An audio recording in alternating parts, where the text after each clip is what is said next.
So, I, 43M, have 2 children with my late wife, Kayla, Sam, 21M, and Liz, 16F. Kayla passed away when she was 37, and our kids were 15 and 10. I won't give specifics about how she passed, but she was struck by a drunk driver when she was on her way home from work.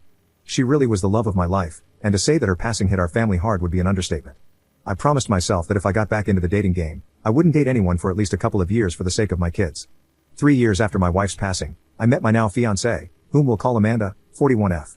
Things went slowly, and I didn't introduce her to my kids until we had been dating for about a year. Now, we've been together for 3 years and are engaged. Amanda and my kids have always had a good relationship. Neither of my kids is super close to her, but they have always been friendly and welcoming. Amanda has never overstepped any boundaries my kids have, like trying to replace their mother. At the beginning of Amanda and my relationship, she was a bit insecure about the fact that I was a widower. During the first few months of our dating, she would constantly ask things like, if Kayla had never passed, would I still be with her right now? I always kept my answers brief and told her that I didn't like thinking about the what ifs and that she was the one I was dating now and that was what mattered. Eventually, she stopped making these comments, and I stopped worrying about it. Now to the issue. My parents were hosting a family dinner to celebrate my fiancé and my engagement. It was my mom and dad, my late wife's sister and her husband, Sam and Liz, and me and Amanda. Dinner was going well, we were all making small talk and discussing wedding plans. About halfway through dinner, my mom made a comment about how she was so happy I was able to find the spark I had with Kayla and someone else. I don't think anybody really paid much attention to the comment, but then Amanda laughed and said, I'm happy she's dead, otherwise, I would have never gotten him to myself. The tone of the dinner immediately shifted, and everyone got extremely tense, especially my kids. Amanda noticed the shift and started awkwardly laughing, trying to play off her comment as a joke. I was honestly just frozen, as that was the first time she had made a comment like that. My kids looked disgusted, and Liz got up and walked out to the car. Sam waited a bit longer, seemingly wanting me to say something, but I was still in shock about what Amanda had said. To make a long story about the dinner short, it was kind of ruined, so I said my goodbyes to everyone, grabbed my fiancé, and we all drove home. My daughter hasn't spoken to me or Amanda since, and it's been 3 days. I got tired of it and pulled my son aside to ask him what I should do. He said something along the lines of, I'm a grown man and don't care who another grown man marries, but I don't want a woman who speaks like that about our mother around my sister. Sam's comment stuck with me, and now I'm considering calling off the engagement entirely. She's never made comments like this before, but I'm worried if I let it slide this one time, it will become more frequent and affect my daughter. I need some advice from outside perspectives and just want to do right by my kids. Update 1.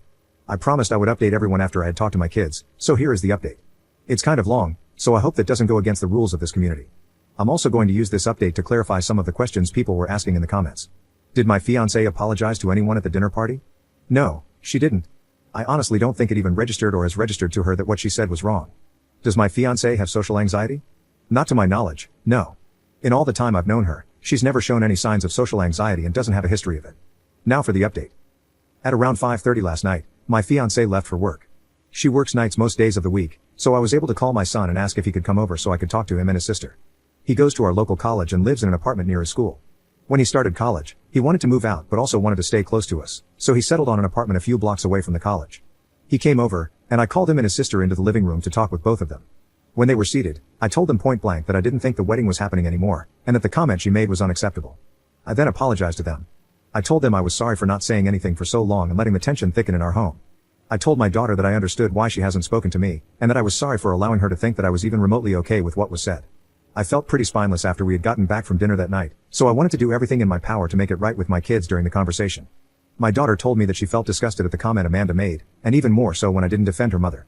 She then told me that in the past 2 years that she's known Amanda, she felt like she's been gradually trying to push her and Sam away from me. One of the examples Liz gave was when my son moved out. He moved out when he was about to start his sophomore year of college, and when he mentioned the idea of moving out, Amanda was the one who took that and ran with it.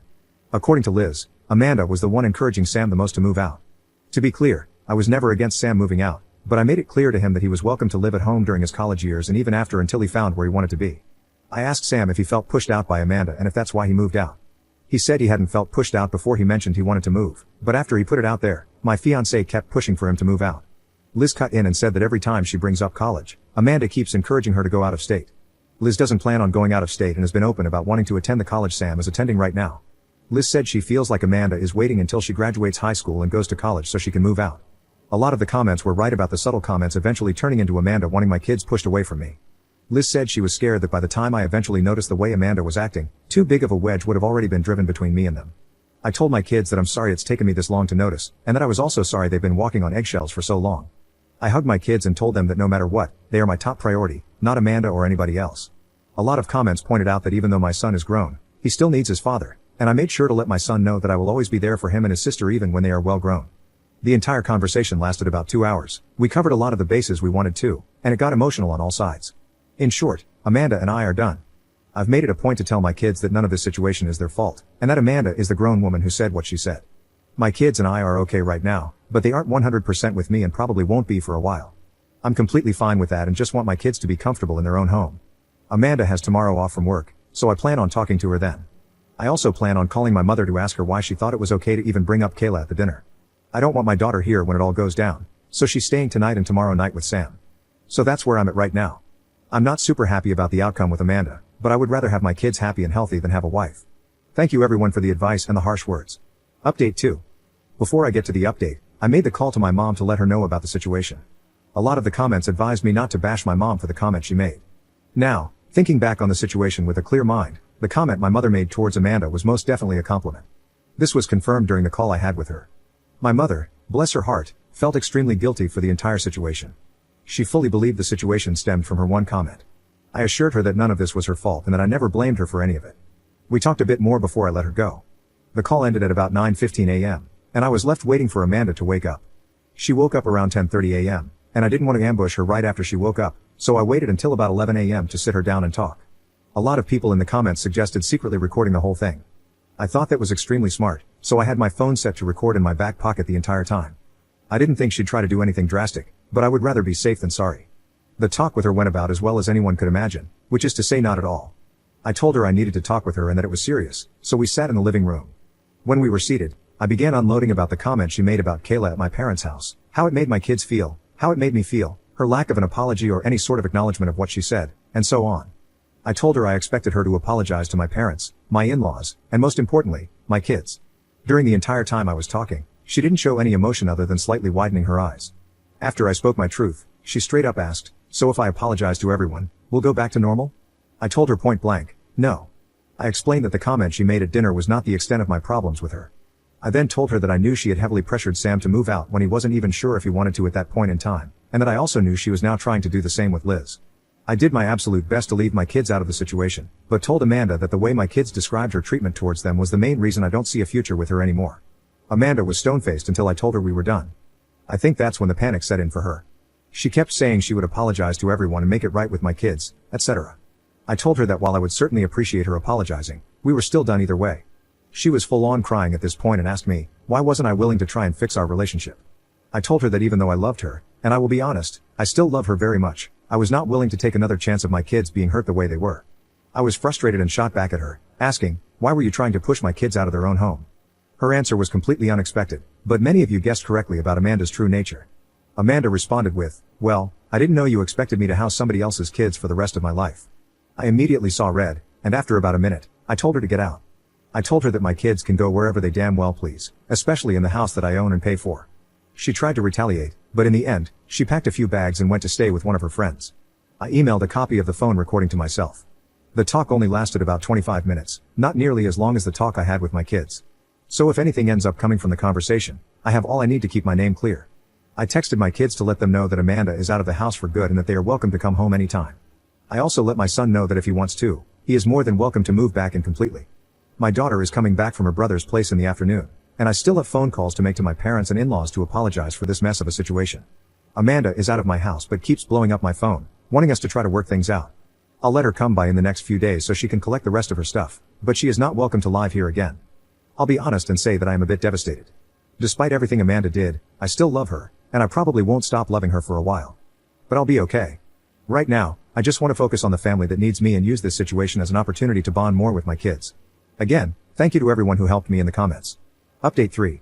Wow, I can't believe it's been almost a year since everything went down, and my posts still have so much traction. I want to give a huge thank you to everyone who's been engaged in my story, and an even bigger thank you to those who shared their own stories and advice when I was between a rock and a hard place. Everything that happened honestly feels like a lifetime ago, which has reminded me that I'm getting older as I'm now 44. Liz turned 17 a few months ago, and Sam is about to be 22. Life has honestly been pretty peaceful since I broke things off with Amanda.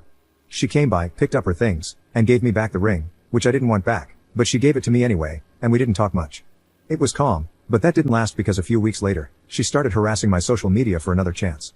I was pretty exhausted by her at that point, so I just blocked her and had my kids block her as well. A lot of commenters pointed out in my second update that I didn't love her, I loved who I thought she was, and that was spot on. This realization helped the process of moving on go much more quickly. It's been radio silence from her end since my kids and I blocked her, and since it's been almost a year, I'm pretty confident it will stay that way. This whole situation has made me realize that I'm perfectly fine and okay with being single for the rest of my life. Maybe some people will see that as sad, but I find it more of an acceptance thing. Ending things with Amanda made me realize that I didn't feel the same love with her that I felt with Kayla, and probably never will with anyone else.